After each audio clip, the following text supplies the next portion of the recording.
प्रेम से बोलिए सियावर रामचंद्र की, उमापति महादेव की। वर्णा नामार्थ संघाना रसा नाम छंद सामपी, मंगला नाम च कर्तारो, वंदे वाणी विनायको, वंदे वाणी विनायको।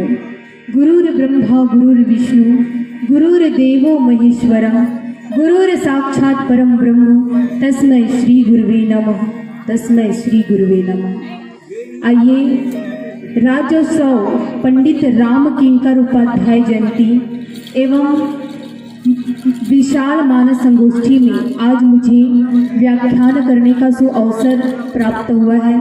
आइए सर्वप्रथम मैं अखिल कोटि ब्रह्मांड के नायक प्रभु श्री रामचंद्र जी के चरणों में बारंबार प्रणाम करती हूँ। श्री हनुमंत लाल जी के चरणों में बारंबार प्रणाम करती हूँ। गोस्वामी बाबा जी की लिखनी को स्मरण करते हुए उनके चरण कमलों की मैं वंदना करती हूँ।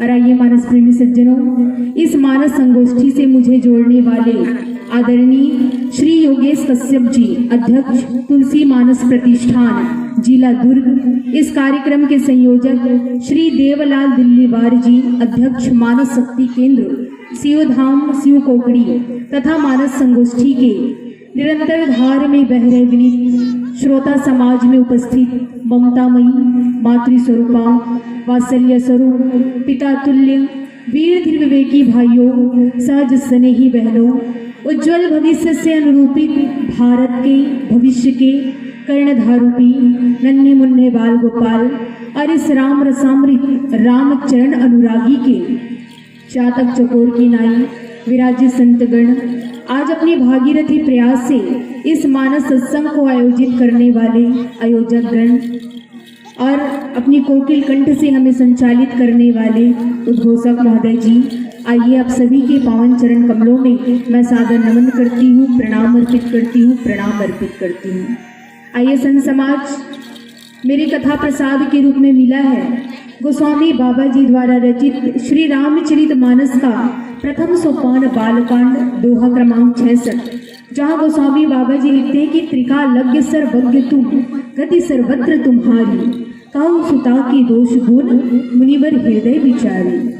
आइए संत समाज कहते हैं कि पहले के जमाने में जब बेटियों का जन्म होता है तो पहले के माता पिता बेटियों को एक अभिशाप के रूप में समझते थे कि माता पिता के यहाँ जब बेटी का जन्म होता है तो माता पिता चिंतित हो जाते हैं कि जब ये बड़ी हो जाएगी तो उसका घर परिवार कैसा होगा, इसका होने वाला जो पति है वो कैसा होगा, ये कहीं बड़ी होकर के बिगड़ तो नहीं जाएगी।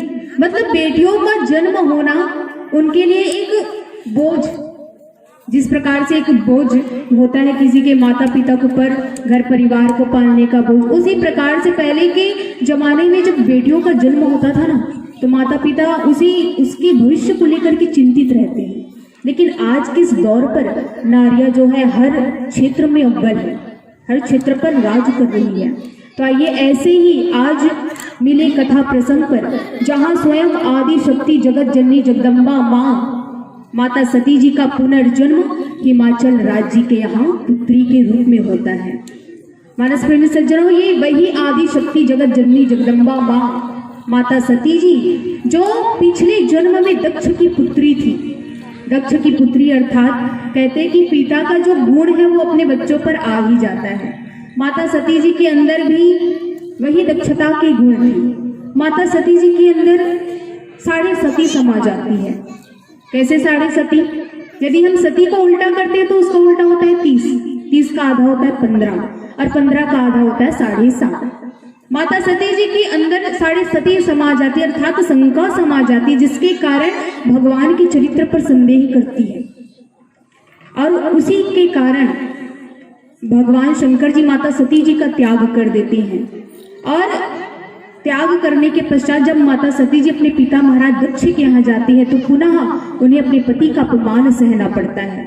तो उसी योगाग्नि में अपने देह को भस्म कर देती है और योगाग्नि में देह को भस्म करने से पहले भगवान श्री हरि विष्णु जी से वरदान मांगती है कि हे परमेश्वर, मैं जन्म जन्मांतर तक भगवान शंकर जी की अर्धांगिनी बनूं। और उसी के फलस्वरूप आज माता सती जी का पुनर्जन्म हिमाचल राज्य के यहाँ कन्या के रूप में होता है। हिमाचल राज्य कौन है? भक्ति है, और माता मैना जी प्रेम है, और शंका रूपी माता सती जी का पुनर्जन्म श्रद्धा के रूप में भक्ति और प्रेम के यहाँ होता है हिमाचल राज्य। और माता मैना के यहाँ आज जन्म हुआ है। आनंद उत्सव मनाए जा रहे हैं, मंगल उत्सव बज रहे हैं, नगाड़े बज रहे हैं। और मानस प्रेमी सज्जनों, गोस्वामी बाबा जी लिखते कि नारद समाचार सब पाई, कौतुक ही गिरी गेह सिधाई, सैल राज बड़ आदर किन्हा, पद पखारी बर आसनो दीन्हा। नारद जी महाराज को जब यह समाचार पता चलता है कि हिमाचल राज्य के यहाँ कन्या का जन्म हुआ है, कन्या का जगत जननी मां ने उतार लिया है, तो नारद जी महाराज कौतुक ही अर्थात अचानक से हिमाचल राज्य और माता मैना जी के यहाँ पधारते हैं। हिमाचल राज्य महाराज जैसे ही माता मैना को बतलाते कि नारद जी महाराज का आगमन हुआ है, तो दोनों और पति पत्नी नारद जी महाराज का आदर पूर्वक सेवा सत्कार करते हैं, उनके चरणों को धोते हैं, सुंदर आसन प्रदान करते हैं और उनके चरणोदक को पूरे महल में छिड़काव करवाते हैं। और मानस प्रेमी सज्जनों, गोस्वामी बाबा जी लिखते कि निज सौभाग्य बहुत गिरी बरना, सुता बोली मेरी मुनि चरणा। आज स्वयं हिमाचल राज्य अपने खुद के सौभाग्य के गुणों का गान कर रहे नारद जी महाराज के समक्ष बैठ करके। मैंने प्रारंभ में ही कहा था कि पहले के जमाने में जिनके यहाँ पुत्री जन्म लेती है वह उनके माता पिता जो है चिंता के विषय में पड़ जाते हैं, लेकिन रामचरितमानस में से दो पात्र है जो कन्या के जन्म लेने पर बहुत आनंद अपने ही सौभाग्य की सराहना करते हैं। पहला है हिमाचल राज्य महाराज और दूसरा है जनक जी महाराज। हिमाचल राज्य महाराज आज कन्या के जन्म की खुशी पर अपने ही सौभाग्य का बखान कर रहे हैं, और दूसरे पात्र है जनक जी महाराज। जब माता सीता जी का जन्म उनके यहाँ होता है तब महाराज जनक जी भी अपने ही सौभाग्य की सराहना करते हैं कि मेरे यहाँ कन्या का जन्म हुआ है। मानस प्रेमी सज्जनों, आदर पूर्वक नारद जी महाराज से भेंट करते हैं और हिमाचल राज्य महाराज माता मैना से कहते कि हमारी पुत्री को लेकर के आओ। आज स्वयं त्रिकालज्ञ हमारे यहाँ पधारी है। और मानस प्रेमी सज्जनों, जैसे ही माता मैना जी अपनी कन्या को लेकर के, अपनी पुत्री को लेकर के आती है, तो हिमाचल महाराज जो है अपनी कन्या को नारद जी महाराज के चरणों पर रख देते हैं। कहने लगते हैं कि त्रिकालज्ञ सर्वज्ञ तुम, गति सर्वत्र तुम्हारी, काऊ सुता के दोष गुण मुनिवर हृदय विचारी। आइए संत समाज हिमाचल राज्य महाराज नारद जी महाराज से कहने लगते कि हे मुनिवर, आप त्रिकालज्ञ हो। त्रिकालज्ञ यानी तीनों कालों के जानने वाले हो, भूतकाल, भविष्य काल, वर्तमान काल। आप तीनों कालों को जानने वाले, आप सब कुछ जानने वाले हो, और आपकी गति तो सर्वत्र है। आप कहीं भी निश्चित ही आ जा सकते हो, आपको कोई रोक टोक नहीं है, आप कहीं भी आ जा सकते हो आसानी से। और मानस प्रेमी सज्जनों, नारद जी कौन है? यदि हम नारद को संधि विच्छेद करते हैं तो ना धन रद, ना यानी नहीं होता है, रद यानी रद होना। जिसकी बात कभी रद नहीं होती, जिसकी बात कभी झूठी नहीं होती, वही नारद जी महाराज है जो आज हिमाचल राज्य के यहाँ पधारे हुए हैं। आगे गोस्वामी बाबा जी लिखते हैं कि कहु सुता के दोष गुण मुनिवर हृदय विचारी। आइए संत समाज, आज हिमाचल राज्य महाराज अपनी कन्या के दोष और गुण को पूछ रहे हैं। आइए, रामचरितमानस में दो पात्र हैं जो नारद जी महाराज को अपने कन्या के हस्तरेखा को देख करके उनके गुण और दोष को पूछते हैं। और पहला पात्र है शीलनिधि राजा जो है अपनी कन्या विश्व मोहिनी के बारे में जब नारद जी महाराज उनके यहाँ स्वयंवर में पधारते हैं, तब शीलनिधि राजा जो है नारद जी महाराज से कहते कि कहो नाथ गुण दोष सब यही के हृदय विचारी। मानस प्रेमी सज्जनों, शीलनिधि जो है अपनी कन्या के बारे में पूछते हैं। नारद जी महाराज से कहते हैं कि हे मुनिवर, आप मेरी कन्या की हस्त रेखा को देख करके उसके गुण और दोष को कहिए। पहले उसके गुण को बताइए, फिर दोष को बताइए। मानस प्रेमी सज्जनों, वो माया नगरी है, याद रखना, वो माया नगरी है और नारद जी महाराज को वहां पर माया हो जाता है, मतलब मोह के वशीभूत आकर के विश्व मोहिनी के ऊपर मोहित तो हो जाते हैं। अब भाई भगवान को तो उसे माया के द्वारा ही उसे प्रेरित करना था, इसलिए वहां पर माया, और भगवान की माया से कोई बच नहीं सकता। नारद जी महाराज भी नहीं बच पाए। नारद जी महाराज को भी मोह हो गया विश्व मोहिनी के चेहरे को देख करके, उसकी सुंदरता को देख करके। इसलिए शीलनिधि राजा जो है अपने पुत्री के पहले गुण को पूछते, उसके बाद दोष को पूछते, क्योंकि नारद जी महाराज को माया से प्रेरित करना था। और आज हिमाचल राज जी महाराज जो है अपनी कन्या के कहु सुता के दोष गुण मुनिवर हृदय विचारी। हिमाचल राज जी महाराज नारद जी महाराज से कहते कि हे मुनिवर, आप विचार करके, अपने हृदय में विचार करके मेरी कन्या के दोष और गुणों को बखान कीजिए। पहले दोष को पूछते हैं, उसके बाद गुणों को पूछते हैं। मानस प्रेमी सज्जनों, यहाँ पर दोष का अर्थ, दोष गुण जो लिखा है ना गोस्वामी बाबा जी ने, कुछ लोग इस दोष का अर्थ अच्छाई और बुराई से निकाल देते हैं, मतलब दोष का मतलब बुराई से निकाल देते हैं और गुण का मतलब अच्छाई से निकाल देते हैं। ये सामान्य अर्थ है, लेकिन यदि हम संस्कृत भाषा में इसी दोष को देखें ना, तो दोष का तात्पर्य होता है हाथ। यदि इसका विशिष्ट अर्थ हम निकालें ना, तो इसका विशिष्ट अर्थ यह निकलता है कि हे मुनिवर, आप मेरी कन्या के हाथों को देख करके उनके गुणों की बखान कीजिए। विशिष्ट अर्थ है। ऐसा विशिष्ट अर्थ आज नारद जी महाराज जैसे ही सुनते हैं कि मेरी आपकी कन्या के दोष और गुणों की मुझे बखान करना, चर्चा करना है। और यहाँ पर गोस्वामी बाबा जी लिखते हैं कि मुनि कहा, मुनि बीसी गूढ़ मृदु बानी, सुता तुम्हारी सकल गुण खानी। मानस में सज्जनों, यहाँ पर गोस्वामी बाबा जी मुनि से संबोधित कर दे कि नारद मुनि। वैसे तो हम सभी जानते हैं कि नारद जी देवर्षि है, ऋषि है। मुनि और ऋषि दोनों में बहुत अंतर होता है ना।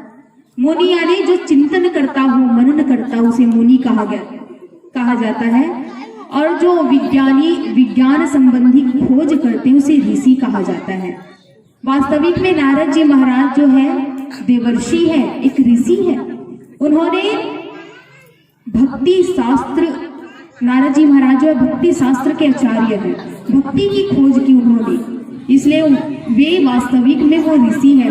लेकिन यहाँ पर नारद जी महाराज को मुनि कहा जा रहा है। क्यों कहा जा रहा है भाई? गोस्वामी बाबा जी लिखते हैं आगे की, सुता तुम्हारे सकल गुण खानी। नारद जी महाराज हिमाचल जी से कहने लगते कि हे राजन, आपकी पुत्री तो सर्व गुण संपन्न है, गुणों की खान है। आगे पंक्ति में लिखते कि सुंदर सहज सुशील सयानी, नाम उमा अंबिका भवानी। नारद जी महाराज कहते हैं कि वैसे तो नारद जी महाराज यहाँ पर नारियों के जो वास्तविक गुण होते हैं उसे बतला रहे कि नारियों में कौन कौन से गुण होने चाहिए। वैसे तो समुद्र शास्त्र में नारियों के 32 लक्षण बताए जाते हैं। 32 लक्षण में आज नारद जी महाराज 11 गुण यहाँ पर माता पार्वती जी के, माता आदि शक्ति के बता रहे हैं। और मानस में सज्जनों, वो 11 गुण कौन से हैं? तो बोले देश काल, दृढ़ता, कष्ट सहन, विज्ञान, दक्षता, मंत्र मुक्ति, एक वाक्यता, सुरता, भक्ति, ज्ञान, कृतज्ञता। ये 11 गुण आज नारद जी महाराज माता के बता रहे हैं, हिमाचल राज की पुत्री के गुण को बता रहे हैं। और वही 11 गुण हम नारियों में भी कुछ कुछ लक्षण पाए जाते हैं। 32 लक्षण में जैसे कि कहा जाए कि जिस नारी के पति का, जिस नारी का जो मात है वो बड़ा होता है ना, उसके पति की दीर्घायु अल्प होती है, कम होती है। ऐसे ऐसे लक्षण होते हैं भाई 32 प्रकार के लक्षण में जो समुद्र शास्त्र में लिखा है। उस समुद्र शास्त्र के 32 लक्षण में केवल 11 लक्षण, 11 गुण यहाँ पर नारद जी महाराज बता रहे हैं। लिख दिया कि आपकी पुत्री सुंदर है, सहज है, सुशील है, सयानी है, सुंदर। जिस घर में बेटियों का जन्म होता है उस बेटी को सुंदर होना अत्यंत आवश्यक है।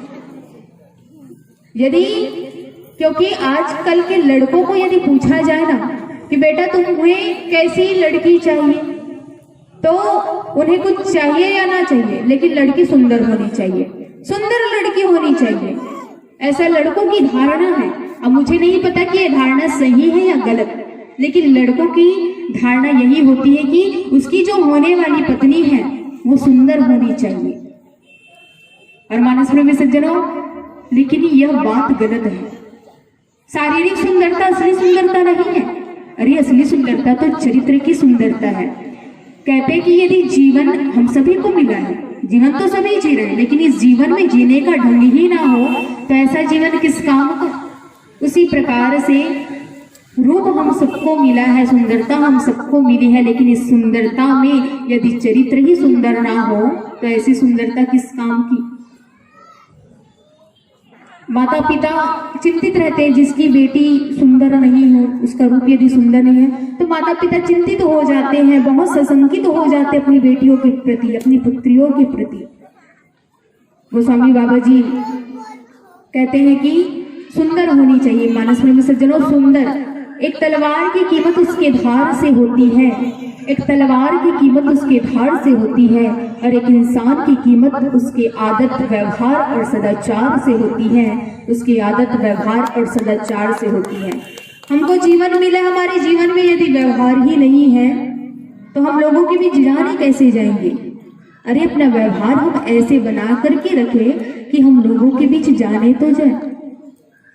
उसके बाद गोस्वामी बाबा जी लिखते कि सहज, स्वभाव से सहज होनी चाहिए, सरल स्वभाव वाली होनी चाहिए, सुशील, सुशील यानी सील से संपन्न होनी चाहिए, और सयानी यानी कि बुद्धि से चतुर होनी चाहिए। ऐसी चतुर वाली होनी चाहिए जो अपने मायके पक्ष और ससुराल पक्ष दोनों का जीवन पर्यंत निर्वाह कर सके, दोनों पक्षों को अपने बुद्धि से, अपनी चतुराई से सयानी बनकर के दोनों पक्षों का जीवन भर वो निर्वाह कर सके, अच्छे से अपने घर परिवार को संभाल सके। ऐसी गुण आपकी पुत्री में है। अब मैं इसके नाम को बता रहा हूं। नारद जी महाराज कहते हैं कि हे हिमवान, आपकी पुत्री का नाम उमा अंबिका भवानी। आपकी पुत्री का नाम पहले उमा था और अभी अंबिका है, और बाद में ये भवानी बन जाएगी। क्योंकि नारद जी महाराज यहाँ पर तीनों कालों की बात कर रहे हैं, त्रिकालज्ञ, भूतकाल की बात कर रहे हैं, वर्तमान काल की बात कर रहे हैं और भविष्य काल की बात कर रहे हैं। नारद जी महाराज कहते हैं कि पहले तो हंसते हैं कि भाई जो आदि शक्ति है, जगत जननी जगदम्बा माँ है, जो पूरे विश्व की माता है, जो स्वयं सबका भाग्य लिखती है, सबका देख रेख करती है, आज हिमाचल राज्य महाराज मुझे ऐसी जगदम्बा माँ के हाथों को देख करके इनके दोष और गुणों की बखान करने को कह रहे हैं, हंसने लगते हैं। ये बड़ा विचित्र है कि जो पूरे विश्व की माता है, जो सारी जग का जग कल्याण करती, आज मुझे इनके ही दोष और गुणों की बखान करनी पड़ रही है। लेकिन हिमाचल राज्य महाराज आज अपनी पुत्री के रूप में नारद जी महाराज को सौंपते, इसलिए नारद जी महाराज उसी पुत्री के रूप में, गुरु महाराज के रूप में आज माता के हस्तरेखा को देख करके उनका नाम बताते हैं कि ये भूतकाल में उमा थी, वर्तमान काल में ये अंबिका है, और भविष्य काल में ये भवानी हो जाएगी। भवानी अर्थात यदि हम भवानी का संधि विच्छेद करते तो भाव का मतलब होता है भगवान शंकर जी। भाव अर्थात भगवान शंकर जी, और भगवान शंकर जी के साथ जब इसका विवाह हो जाएगा, जब ये भगवान शंकर जी की अर्धांगिनी बन जाएगी, तब इसका नाम जो है भवानी पड़ जाएगा। इस प्रकार से आज नारद जी महाराज कहते हैं कि भूतकाल में उमा थी, वर्तमान में अंबिका है, और बाद में भविष्य काल में ये भवानी हो जाएगी। मानस प्रेमी सज्जनों, आगे गोस्वामी बाबा जी लिखते कि सब लक्षण संपन्न कुमारी हो यही संतत पिय ही प्यारी, सदा अचल यही कर अहि बाता, यही ते जसु पे हई पितु माता। मानस प्रेमी सज्जनों, नारद जी महाराज कहने लगते हैं कि आपकी कन्या सब लक्षण से संपन्न है और ये अपने पति की इतनी प्यारी हो जाएगी, ये अपने पति को इतनी प्यारी हो जाएगी कि इस संसार में जितनी इसका जो पति है वो सदा अचल है, अमर है, अजर अमर है। और ये अपने पति को इतनी प्यारी हो जाएगी कि इस संसार की कलयुगी माताएं जो है तुम्हारी कन्या का नाम लेकर के पतिव्रत धर्म का पालन करेंगी। तलवार की धार पर चढ़ जाएगी इस कलयुग की माताएं जो है। मानस प्रेमी सज्जनों, तलवार की धार चढ़ना मतलब बहुत कठिन कार्य होता है। भाई पतिव्रत धर्म किसे कहते हैं? पतिव्रता धर्म उसे कहते हैं जो अपने पति के अलावा पर पुरुष का दर्शन ना करे, और यदि वह पर पुरुष का दर्शन कर भी रही है तो कौन से रूप में करना चाहिए? तो गोस्वामी बाबा जी इसके बारे में भी लिखे हैं कि मध्यम परपति देखे कैसे, भ्राता पिता पुत्र निज जैसे। यदि वो आपसे बहुत बड़े हैं तो पिता के समान देखो, आपके बराबर है तो भाई के समान देखो, और यदि आपसे बहुत छोटे हैं ना तो पुत्र के समान देखना चाहिए। यही उत्तम वर्ग की नारी है, यही पतिव्रता धर्म का पालन करना होता है कि अपने पति के अलावा पर पुरुष से बातचीत नहीं करनी है, ना तो उसकी तरफ आंख उठा करके देखनी है। इस प्रकार से आज नारद जी महाराज जो है बहुत सारे गुणों की बखान कर रहे हैं। मानस प्रेमी सज्जनों, नारद जी महाराज जो है चिंतन मनन कर करके आज माता के गुणों की बखान कर रही हैं, हिमाचल राज्य की पुत्री के गुणों को कह रही हैं। आगे गोस्वामी बाबा जी लिखते हैं कि यही करे नाम सुमरी संसारा, त्रिय चढ़े है ही पतिव्रत असिधारा। आपकी कन्या जो है सारी जगत में पूज्य होगी और इसकी सेवा करने से कोई दुर्लभ नहीं होगा। कहने का मतलब ये है कि आपकी कन्या इतनी पवित्र है, इतनी पतिव्रता धर्म का पालन करने वाली हो जाएगी कि संसार की सारी माताएं जो है आपकी कन्या, आपकी पुत्री को की पूजा अर्चना करके सभी जो है पतिव्रता धर्म का पालन करेंगे, अपने पति के लिए उपवास करेगी, इसकी पूजा करेगी। मानस प्रेमी सज्जनों, और निश्चित ही हम सभी जानते हैं कि माता पार्वती जी जब भी कोई कार्य होता है, चाहे वो तीजा का पर्व हो, सावन सोमवारी का पर्व हो, बिना माता पार्वती जी की पूजा किए बिना, शीतला माता की पूजा किए बिना जो है ये पति को पाने की जो इच्छा है वो पूर्ण नहीं होती। सभी स्त्रियां जो है माता पार्वती जी की पूजा अर्चना करके पति की पाने की इच्छा को पूर्ण करती है।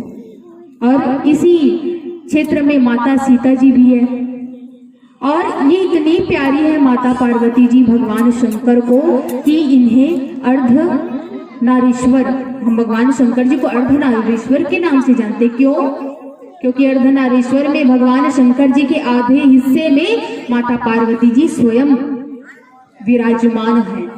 इसलिए हम आप सभी देखे होंगे कि जितने भी करोड़ों देवता हैं उसमें किसी भी देवता की नारी जो है, लक्ष्मी जो है, ब्रह्माणी जो है, किसी के आधे भाग में नहीं है, हमेशा अलग ही मानी जाती है। मतलब अलग से वाम पक्ष पर बैठ करके ही पूजी जाती। लेकिन माता पार्वती जी इतनी प्यारी है भगवान शंकर जी को कि भगवान शंकर जी के आधे रूप में ही माता पार्वती जी विराजमान है।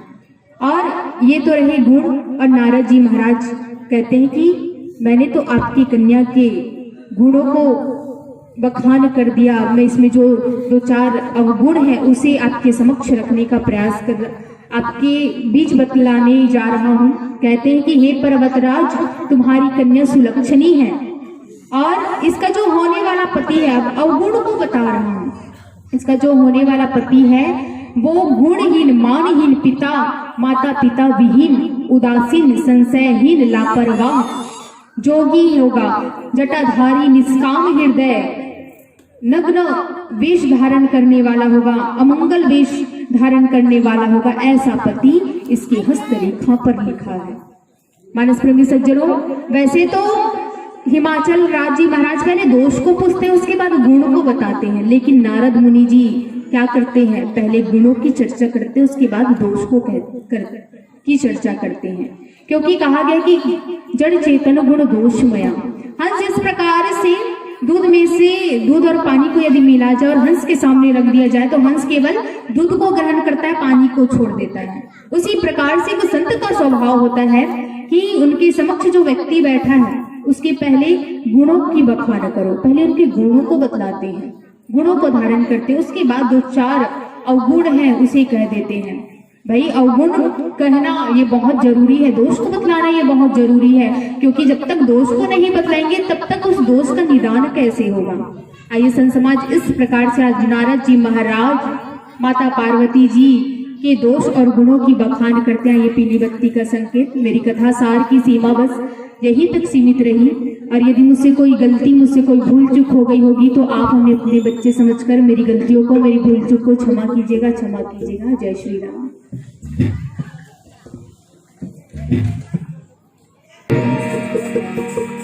प्रातः स्मरणी प्रातः वंदनी मर्यादा पुरुषोत्तम भगवान श्री राम के